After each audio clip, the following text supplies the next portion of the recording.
Yo, we got Scott Pilgrim is anime of the year material.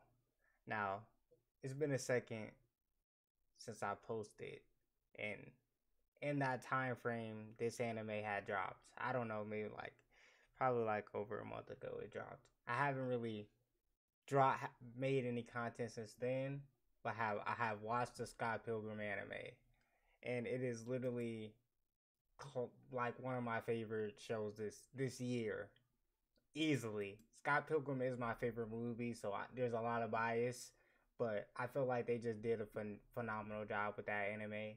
So I want to see what Basement Life has to say about Scott Pilgrim takes off. Summer 2010 was a big one for me. It was my first summer out of high school, for starters, but more importantly, it was the summer I found my favorite film of all time. Scott Pilgrim vs. the World combined the bold, hilarious, magical gamer realism of Brian Lee O'Malley's tankobon format black and white indie comic with the even bolder and more inventive cinematic vision of the greatest living director, Edgar Wright.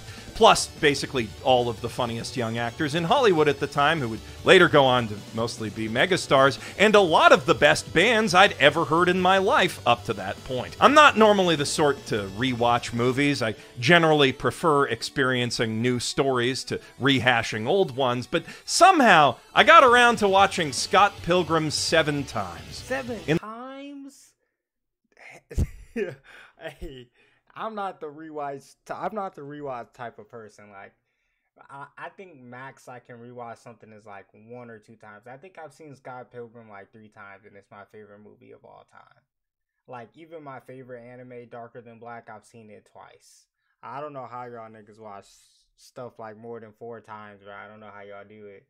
In the summer of 2010 alone. It's been several dozen in the years since. Despite my best efforts, the film was a complete box office bob-omb, but the critics loved it as much as I did, as did many other fans of the original manga-adjacent thing. And over the years, the film's cult following grew to the point we got an anniversary re-release in 2021, plus a gorgeous new collector's edition for the Xbox Live Arcade beat-em-up. And even crazier, in 2020 now, a full-blown Scott Pilgrim Netflix original anime.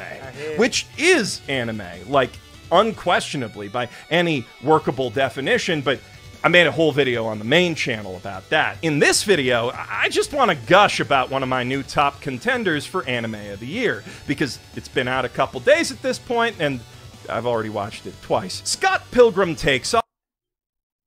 Twice? It's been out, like, I don't know when he dropped it, 4 weeks ago. He said a couple days, but twice? God damn, bro. Y'all niggas be really studying the craft out here, bro. Takes most of the incredible talents who made that incredible movie and mashes them together with the incredible anime. Look. Science Soru, I think like during this like 2 weeks after they released this anime, they released a trailer for Dandadan, or I think that's what it's called. Bro, if that anime does good, Science Soru might be one of my favorite studios to ever do it, bro. Like if they release that and then after Dandadan they do one more hit, it's not even a contest, bro. Science Soru got it, bro. Studio that gave us Japan Sinks 2020, Tatami Galaxy, Heike Monogatari, Devilman Crybaby, and the greatest sports anime of all time, Ping Pong the Animation. Also, Anamanagu. Now, I might want to slap you for that statement, but I'm gonna let it slide since you're talking about something that I actually care about right now. But if you say some goofy shit like that one more time, boy, we're gonna have a problem. The god-tier chiptune band that scored the official indie Scott Pilgrim beat-em-up I was just talking about, came back to write an OST that complements the film's god-tier licensed music, making this anime unquestionably the ultimate mixed media expression of the whole Scott Pilgrim brand. Didn't you read my letter? Kind of. I hand-delivered it during a blizzard! Remind me what it said exactly? And if you're... Bro, can we talk about how they got all the original voice actors, like all the original actors to voice the characters, bro. Like, can we talk about that, bro? Like, come on. Who's doing it like that, bro? That shit came out damn near 12 years ago, bruh.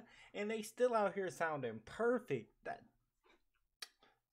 Simply here wondering whether the resulting anime is worth your time to watch, either as a longtime fan or a newcomer, my answer is an unequivocal yes.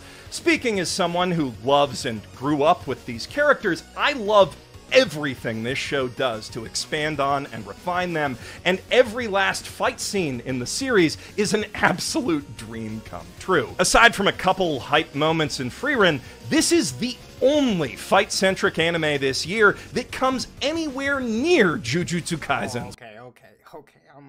I'm glad you said that, because I thought that was about to be crazy take number 2 in 3 minutes of video. I'm so glad you finished that up correctly. Okay, my bad for pausing. I'm gonna let you get back to it. Weight class. The way its action blends anime and video game logic with endless clever little references and creative experimental visuals feels distinctly reminiscent of the anarchic animated action of Fooly Cooly. And it does so without ever trying to be Fooly Cooly, which is, of course, the only way to actually be Fooly Cooly. That's where all the Fooly Cooly sequels went wrong. Though, stylistically, the blend of anime-style cinematicism with more abstract, cartoony visuals in Scott Pilgrim feels a bit more akin to Panty and Stocking or Space Patrol Luluco. Also, much like Cyberpunk Edgerunners, this is an all-around peak Anime of the Year contender without a single second of wasted screen time. So, whether you liked Sex Bob-omb before they were cool, or you're an uninitiated anime fan who's just feeling a little Scott curious, I'd say this show is absolutely worth the time it takes to watch. Preferably blind, if that's still possible. I don't know if it's possible, but I wish there was a stat that shows how many people have watched the original movie because of this anime, bro. Like, one of my friends, he said he had to go rewatch the movie just to see the comparisons and catch some of the references from the anime. It's just like, man, I just love when series and things of that nature does stuff like this, bro. It just brings a smile to my face, and it's like one of my favorite things of all time. It's just such a banger for you at this point, though I would also recommend checking out the original movie either before or immediately after you binge the anime, so you can fully appreciate the many extremely clever differences between the adaptations. And not just the differences. Catch all the things that they put into the anime from the movie. Completely different storyline, but there's so many innuendos and things that you will only catch if you watch the original movie. It's just like, I can talk all day, bro. I can do this all day. Pac-Man? I know of him. You know Sonic the Hedgehog? However, with all that said, that's nowhere near all I have to say about this anime, because those aren't the only high-profile ex-Gainax productions I could be comparing Scott Pilgrim to. And even telling you what that comparison is risks spoiling one of the coolest things about this anime for old and new fans alike. So, if you want to take me up on that whole watch it blind suggestion, now's the time to pause this video and get binging. If you're still here at the end of this sentence, you are going to start hearing spoilers. Sorry, they are simply unavoidable in discussing what makes this anime top tier. Because Scott Pilgrim Takes Off isn't just a chance to see Ramona and Scott's fighting skills and the various powers of their various exes adapted into glorious Science Saru Sakuga. It's a full-blown Evangelion-style reboot of the core Scott Pilgrim concept.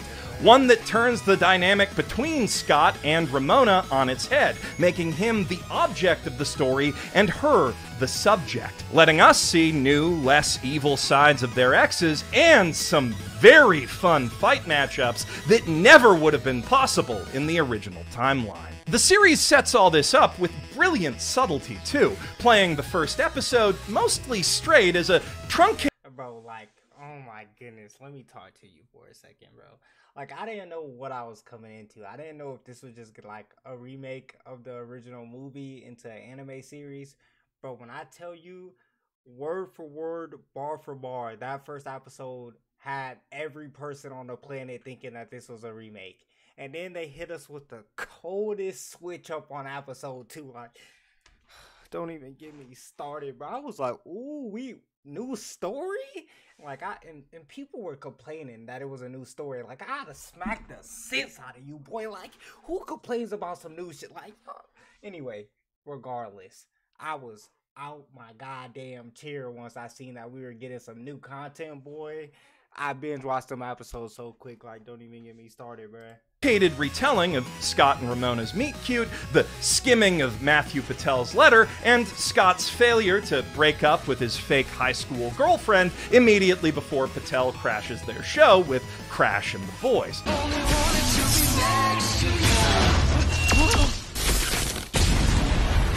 Mr. Pilgrim! The episode makes plenty of changes compared to both the film and comics. Some subtle, a lot not. But the sum total of those changes feels mostly like an organic effort to just cut inessential content for time, get to the point, and possibly cut back a little bit of the creep factor of Scott's relationship with Knives by scaling it back to, they held hands once and she comes to see all his shows. Not that Scott being a bit of a creep is bad for the original story, it's very important to his arc, but it's also a problematic sticking point for a lot of people who don't want to get... I mean, and that's a good job on them, because we're in a society nowadays where some shit like this, when it dropped in like the 2010s, was a blink of an eye. No one cared about some shit like this. But if it would have came out nowadays, boy, this would have been typing up their essays on Twitter, bro. It's crazy, man. Into the comics or movie, so I can see why they change it to soften that a little. And thankfully, it doesn't stop the show from interrogating the deep flaws in Scott's character. In fact, I think the new angle they approach that from might be even stronger better than the original, but now I'm getting way ahead of myself. And besides, these aren't... It's not even a question. It's not even a question. The way that they dove into Scott's character was phenomenal. Like, it fucking punched the movie the way that we get into Scott's brain and how he was thinking, bro. That older Scott version, if you know, you know. Oh my goodness, boy. Aren't just minor changes designed to make the adaptation more palatable for modern audiences and, fit the runtime. They're set up for the big payoff of the Patel fight, in which the Bollywood-flavored Broadway wannabe unleashes his mystical powers on our hero, and Scott vanishes in a poof of coins. Episode 1, the evil X's have won. Our hero is dead, and the whole story becomes something new entirely. A murder mystery, or a kidnapping into fake murder mystery, to be more accurate, as we learn at the end of Episode 2, after Matthew Patel's carried that momentum into a violent takeover of the League of Evil X's and Gideon's billion-dollar entertainment empire, and Envy Adams has crashed Scott's funeral with a guerrilla concert to make it all about her, which is just the most perfect way imaginable to introduce her character, honestly. And I really like how she's introduced in the comic and the movie. That's so good. What an amazing way to show rather than tell how dominating she is in Scott's life. But I digress. After all that's happened, Ramona dreams her way into Scott's subspace highway, and there she hears his voice calling out to her from the distance.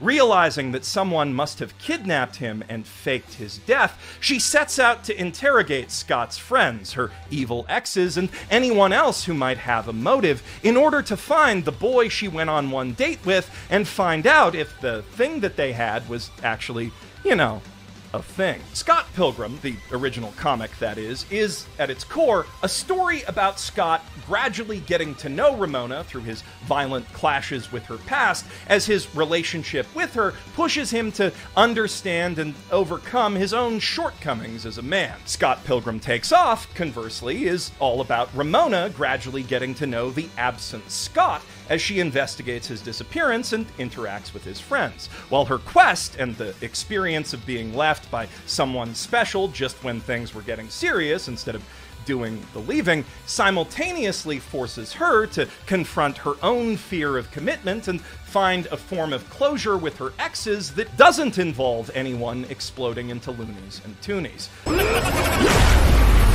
Side note, that's completely unrelated, but can we just talk about how the intro of every episode was Ramona changing her hair color? Bro, I don't know why, but that was like a cherry on top for me, bro. That is so Ramona-esque, and I just figured that was so brilliant. I'm just chatting, but like, god damn, I just think of the little things, and it's like they just didn't miss, bro. They just didn't miss.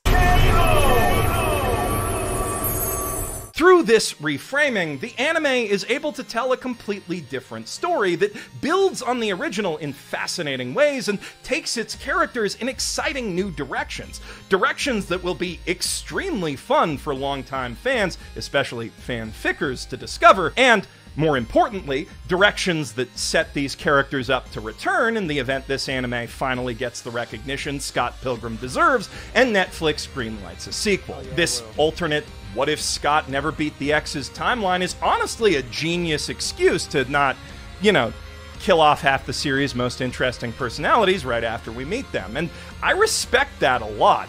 But what I respect infinitely more is how this remix story still manages to deliver all the essential elements of Scott Pilgrim, so that it fully works as a standalone adaptation and introduction to the series' world and characters for folks who've never read the comic or seen the movie. And it does so with only a little bit of meta-narrative assistance from the in-universe attempt to film the original Scott Pilgrim movie with Lucas Lee as Scott, based on a script from a parallel universe, and later the Scott Pilgrim off-Broadway musical starring Matthew Patel. By the end of this series, just like the comic and the movie, you'll know everything you need to know about every evil X and everyone in Scott's life, and you'll fully understand why he and she are meant to be.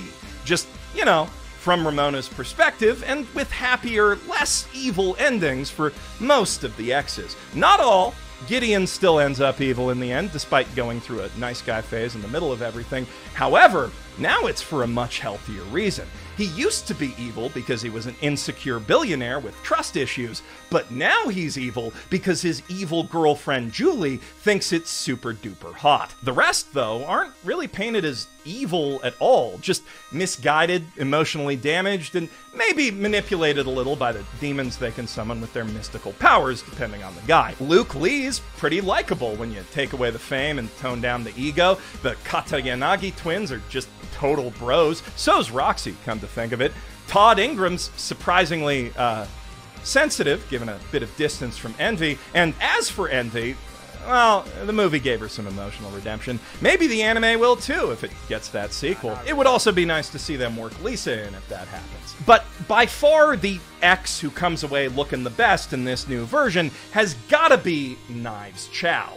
Scott cheating on her in the other versions plays absolute havoc with her emotions and absolutely decimates her confidence for a really long time. But him dying ends up having the opposite effect.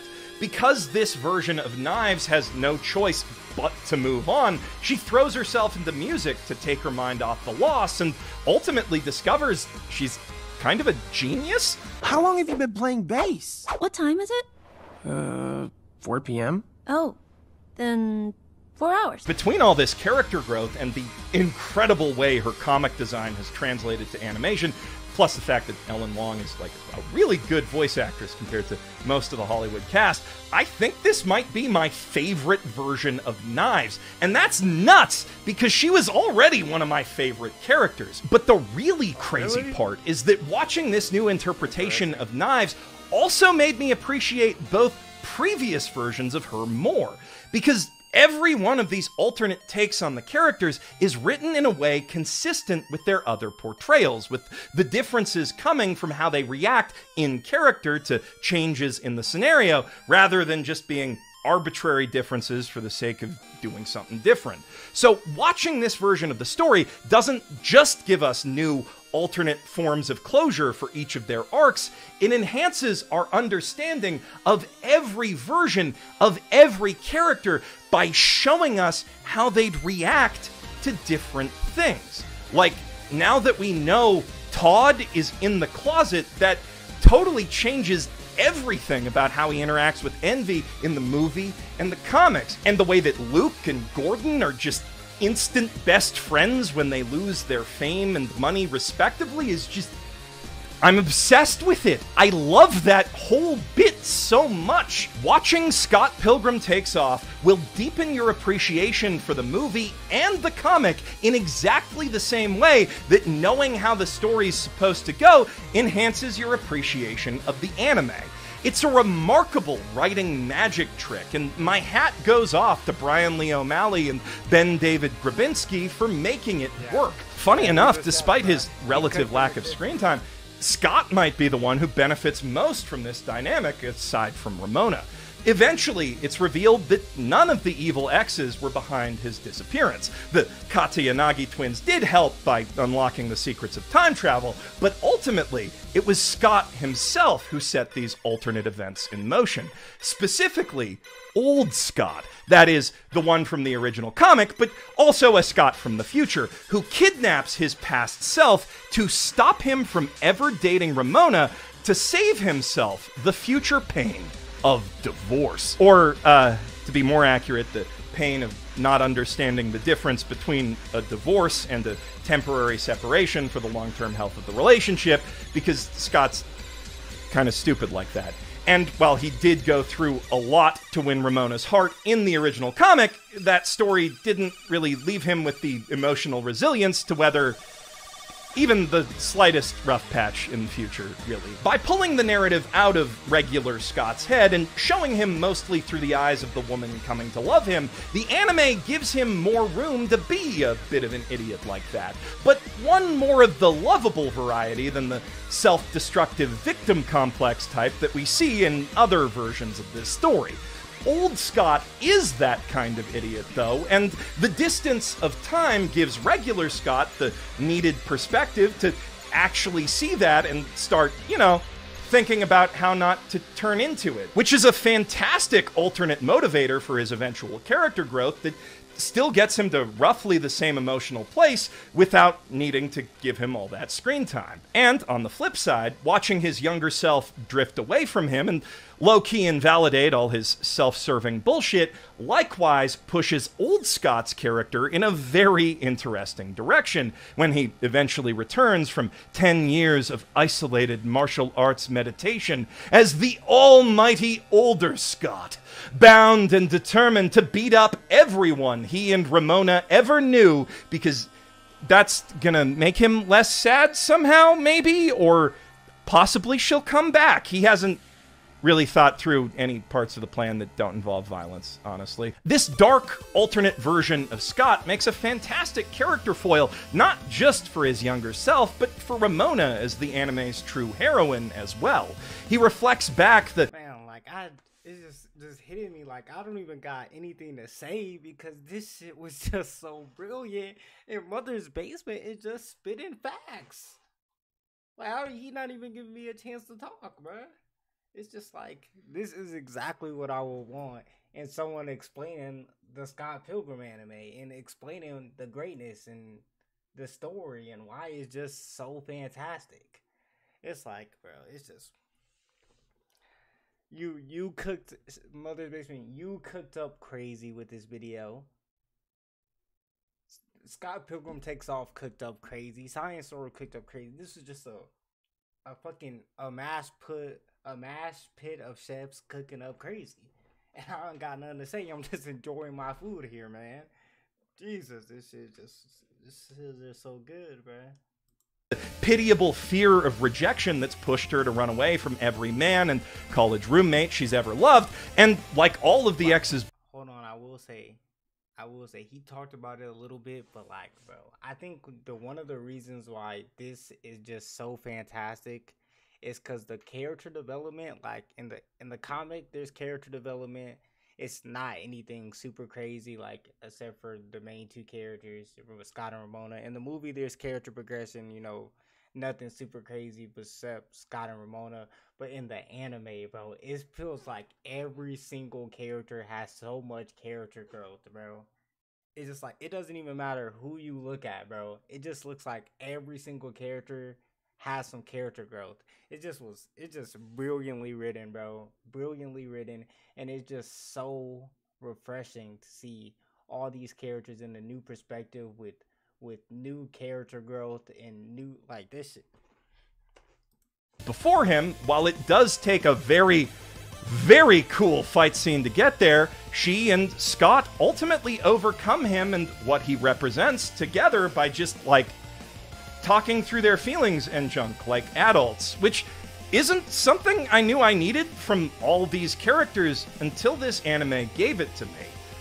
And I love it so much. This one's just an idiot kid, and this one is a real mess. It's never too late to clean up a mess. It all just fits so perfectly with what was already there, too. I mean, if you really boil it down, the core conflict of the comic was always between Scott and Ramona and their own stupid, flawed, stubborn selves. And this new approach to externalizing that conflict, compared to Nega Scott in the original, is, I think, much stronger for how it balances both of their responsibility for the problems in both their lives. It also allows the series to explore questions about what it takes not just to start a healthy relationship, but to maintain one for all the years and decades of your life together, which is an aspect of Scott and Ramona's love story that the original couldn't really delve into because they just weren't at that place in their lives yet. It's not often that you can say tacking time travel onto a story enhances its focus on its core themes, but that's exactly what happens here, and it's kind of a miracle. Look, if you love Scott Pilgrim, this is probably going to be your anime of the year. If you've never heard of Scott Pilgrim until this weekend, it honestly still might claim that title. It's that good. Right, O'Malley and the team at Science Saru have created something truly special here, and I honestly wish I could just jump back to the late 2000s and tell my teenage self about it just to see the look on my face. I'm Jeff Thu, professional Scott Pilgrim fan, and oh wait, shit, I didn't put in anything about young Neil. He's the most important character. Young Neil is so good in this. Anyway, bye. Every character is so good. Like I said that earlier. It just felt like every single character was so good, bro. Mother's Basement, I know I said it, bro. This was a fantastic video. Like, just literally fantastic video. Elite. I hope this video gets 1 million views for you, man. This is. And I hope Science Saru gets so much fans and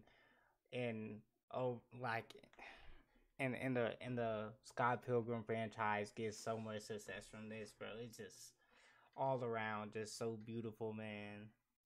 As a Scott Pilgrim fan myself, man, I tell you, when this shit dropped,